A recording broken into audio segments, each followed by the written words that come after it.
इस वीडियो में बात करेंगे पोइट्री ऑफ अगस्टन एज के बारे में, यानी अगस्टन एज में पोइट्री जो है वो क्या रोल था उसका, कैसी पोइट्री लिखी जा रही थी, वो मैं आपको बताऊंगी।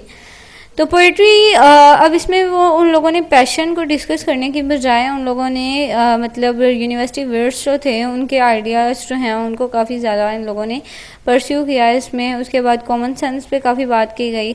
अब पोइट्री जो है इसमें किस किन चीज़ों पे बात कर रही थी, एक तो सटायर हो रहा था काफ़ी ज़्यादा, उसके बाद क्रिटिसिज्म किया जा रहा था पोइट्री के थ्रू, कंट्रोवर्सीज हो रही थी, उसके बाद ये जो है एक्चुअल लाइफ पे जो है इनका फोकस था। यानी एक्चुअल लाइफ मीन्स आपको पता है कि लाइफ में जो डेली लाइफ हमारे रियलिटी बेस्ड इश्यूज हैं उनको डिस्कस किया जा रहा था पोइट्री के थ्रू।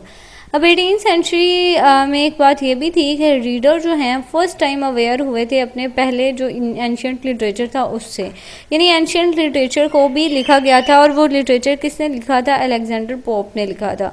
तो इसके थ्रू इन्हें इससे पिछले जो है एज गुजर चुकी है उसके बारे में इन्हें जानने का मौका मिला। इसीलिए हम इसको ये भी कह सकते हैं कि it was the mirror image of the ancient classic writers. तो अब इस एज में कौन कौन से राइटर्स थे, अब इसमें हॉरेस थे, उसके बाद Virgil, Cicero and other brilliant writers थे जिन लोगों ने बहुत ही ज़्यादा रोमन लिटरेचर के बारे में बात की। और उसके बाद under the role of Augustus के रूल के अंडर इन लोगों ने ये सारी काम किए।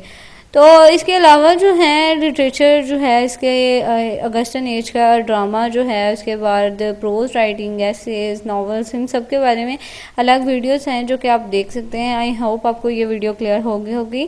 Thank you so much for watching. अगर आपको अच्छी लगी तो इसे लाइक और सब्सक्राइब ज़रूर कीजिएगा।